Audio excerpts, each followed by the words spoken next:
औज़ुबिल्लाहिमिनश्शैतानिर्रजीम बिस्मिल्लाहिर्रहमानिर्रहीम। Dear students, अस्सलाम वालेकुम। आज फिर से एक मरतबा खुशामदीद क्लास 9th बायोलॉजी में। तो लास्ट लेक्चर में जो पहला ही लेक्चर था हमारा क्लास 9 के हवाले से, तो ब्रांचेज ऑफ बायोलॉजी हमने स्टार्ट की थी, तो 3 ब्रांचेज पढ़ी थी। आज हम ब्रांच नंबर 4 से स्टार्ट करेंगे, फिर आगे जितनी हुई। तो ब्रांच नंबर 4 आज हम जो डिस्कस करेंगे that is the genetics, the important branch of the biology. देखिए जेनेटिक्स जो ब्रांच है बायोलॉजी की, तो स्पेशली जो लिविंग ऑर्गेनिजम्स होते हैं उनका जेनेटिक मटेरियल होता है। Genetic material either in the form of DNA हो या आरएनए भी हो सकता है, जैसे कुछ वायरसेस हैं। तो ये जो जेनेटिक मटेरियल है, हम ये किसको बोलते हैं? जेनेटिक मटेरियल यानी वो सब्सटेंस, वो कंपाउंड, वो मटेरियल होता है जो उस लिविंग ऑर्गेनिजम्स की जो फीचर्स ऑफ बॉडी है या उसके जो कैरेक्टर हैं, फिर वो कोई भी कैरेक्टर हो, इंटरनल एक्सटर्नल या फिजिकल, कौन से भी कैरेक्टर हो या फिजियोलॉजिकल, जितने भी कैरेक्टर, वो चाहे माइक्रोस्कोपिक लिविंग ऑर्गेनिज्म हो या मैक्रोस्कोपिक एनिमल हो, बैक्टीरिया हो, वायरस हो, कुछ भी हो, तो ये लिविंग की प्रॉपर्टी है। तो रिटेन द जेनेटिक मटेरियल, तो ये जेनेटिक मटेरियल की इंफॉर्मेशन को कोड करता है in the units of genetic, जिनको हम जीन्स बोलते हैं। तो उस जीन्स की जो स्टडी है, वो जो कैरेक्टर हैं, जो हमें कौन देता है कैरेक्टर? हमारे पेरेंट्स देते हैं।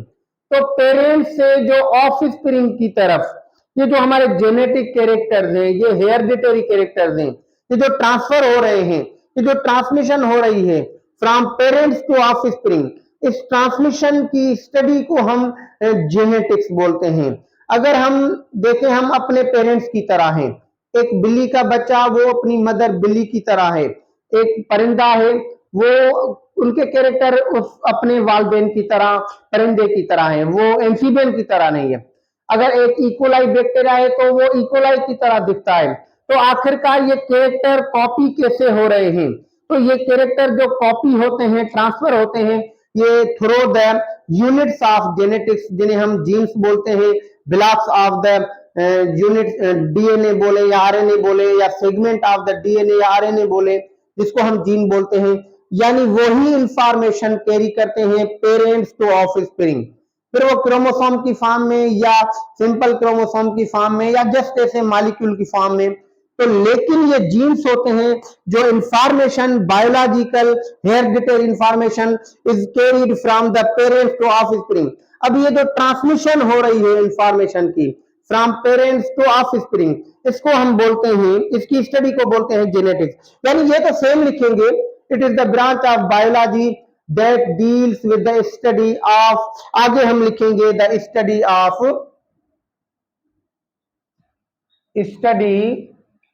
about transmission of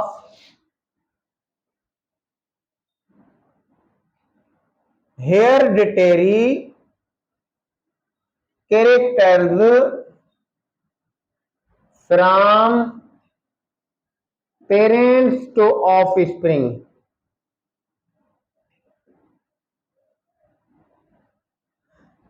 यानी एक पेरेंट्स होते हैं, दूसरे ऑफस्प्रिंग, ऑफस्प्रिंग जो उनसे पैदा होते हैं उनको हम बोलते हैं। तो जाहिर बात है उनके पास जो इंफॉर्मेशन आ रही है कि आपकी बॉडी कैसी होगी, आपके कैरेक्टर कैसे, तो ये through the genetic material, hereditary material की तरफ से आ रही है, उनके जरिए आ रही है। तो ये जो ट्रांसफर हो रहा है यानी character through the genetic material और हेरिडिटरी मटेरियल, इस ट्रांसफर की स्टडी को, इस ट्रांसमिशन की स्टडी को हम जेनेटिक्स बोलते हैं। यानी अगर एक वर्ड में बोले तो this is the study about transmission, ये ट्रांसमिशन की स्टडी है। क्या ट्रांसमिट होते हैं? Hereditary character. कहां से? फ्रॉम पेरेंट्स टू ऑफस्प्रिंग, क्योंकि जिस चीज की ट्रांसमिशन होती है वो एक जगह से दूसरी जगह, एक चीज से दूसरी चीज की तरफ। तो एक चीज हो गई पेरेंट्स, दूसरी हो गई ऑफस्प्रिंग। पेरेंट्स टू ऑफस्प्रिंग यानी ऑफस्प्रिंग का उस पैटर्न पर, पेरेंट्स के डिजाइन पर, पेरेंट्स के पैटर्न पर बनना, यही यानी transmission of biological, transmission of hereditary character है। तो ये जो ट्रांसमिशन हो रही है इसको हम पढ़ते हैं जेनेटिक्स में। आप जीन्स की स्टडी कर रहे हैं, study about the genes. Genes क्या होते हैं? सेगमेंट्स ऑफ डीएनए और RNA, segment of genetic material. वो जेनेटिक मटेरियल जो होगा मे बी डीएनए हो, मे बी आरएनए हो, कोई भी हो सकता है, क्योंकि कुछ वायरस में तो जो जेनेटिक मटेरियल है वो आरएनए है, लेकिन जो हमारे सेल्यूलर लिविंग ऑर्गेनिज्म है उनमें डीएनए है। तो जाहिर बात है जेनेटिक मटेरियल जो डीएनए आरएनए उनके जो सेगमेंट्स हैं, यानी उनमें इंफॉर्मेशन होती है, जेनेटिक इंफॉर्मेशन कम से कम इतनी कि वो एक प्रोटीन बना सके, पॉलीपेप्टाइड बना सके, या कोई एक कैरेक्टर बना सके। तो इस इंफॉर्मेशन, जीन्स की स्टडी को, इनकी इंफॉर्मेशन ट्रांसमिशन ओवरऑल जो हम ये पढ़ रहे हैं, जब भी हम डिस्कस कर रहे हैं, तो actually we are studying the genetics, इसको हम जेनेटिक्स पढ़ रहे हैं। उसके बाद एक ब्रांच है जिसको हम बोलते हैं साइटोलॉजी। साइटोलॉजी, अब साइटो पढ़ते हैं हम, यानी काइटो से लिया गया है, जिसका मतलब है रूम, चेंबर और सेल। सेल का मतलब होता है होलो चेंबर, होलो वेसल या रूम हो, कोई भी हो। यानी ये नाम रखा था सेल्यूला जब फर्स्ट डिस्कवरी हुई थी रॉबर्ट हुक ने 1665 में, यानी वो कॉर्क पर स्टडी की थी, उसकी लेयर पर, स्लाइस ऑफ कॉर्क पर। तो ये साइटोलॉजी, यानी जब हम सेल की स्टडी कर रहे हैं, यानी this is the branch of biology that deals with the study of all the aspects of the cell, यानी सेल के जितने भी एस्पेक्ट्स हैं, सेल की ओरिजिनेशन, सेल की टाइप, उसकी कंपोजिशन, उसकी फॉर्म, उसका शेप, उसका स्ट्रक्चर, उसकी रिप्रोडक्शन, उसका फंक्शन, उसकी यानी फिजियोलॉजी, साइटोलॉजी, यानी उसकी एनाटॉमी, जो भी हम पढ़ रहे हैं, actually we are studying the cytology. हम इसे सेल बायोलॉजी भी बोलते हैं, दूसरी माना में सेल बायोलॉजी, यानी the study about all the aspects of cell. इसको हम अगर लिखें समराइज करके तो लिखेंगे study about all the aspects of cell. यानी जब आप किसी भी सेल की स्टडी कर रहे हैं, आप लेबोरेटरी में ये स्टडी कर रहे हैं कि सेल को आपने फ्रैक्शनेशन के जरिए, यानी उसको आपने ब्रेक डाउन किया हुआ है, सेल फ्रैक्शनेशन के प्रोसेस से, सेंट्रीफ्यूगेशन के प्रोसेस से आपने उसके कंपोनेंट को आइसोलेट किया हुआ है, फिर आप माइक्रोस्कोपिक के जरिए, यानी आप उसकी स्टडी कर रहे हैं, उसका शेप कैसा है, उसकी साइज कितनी है, उसके मतलब परसेंटेज ऑफ वाटर क्या है, उसमें ऑर्गेनल्स कितने हैं। तो ये ऐसा समझें, जब आप सेल के हवाले से स्टडी कर रहे हैं तो actually you are studying the cell biology और साइटोलॉजी, हम दोनों कह सकते हैं। कोई भी सेल हो, यानी सेल की स्टडी को हम साइटोलॉजी बोलते हैं। उसके बाद एक और ब्रांच है जिसको हम बोलते हैं हिस्टोलॉजी। अब देखें, मॉलिक्यूल की स्टडी को बायोकेमिस्ट्री बोलते हैं, मॉलिक्यूलर बायोलॉजी बोलते हैं, सेल की स्टडी को हम साइटोलॉजी बोलते हैं। तो जो सेल जब मिलकर, यानी आपस में कुछ सेल मिलकर, यानी उनका फिजिकल कांटेक्ट होता है, जब सेल मिल जाए खुद, यानी सपोज ये एक सेल हो गया, ये दूसरा सेल, ये सेल आपस में यानी these are the tightly combined. तो जाहिर बात है ये सेल जो फिजिकली लिंक्ड हैं, कनेक्टेड हैं, आपस में जुड़े हुए हैं, और इनके साथ यहाँ पर जो इनकी स्पेसिस हैं, इंटरसेल्यूलर स्पेसिस, यहाँ पर these are the intercellular spaces.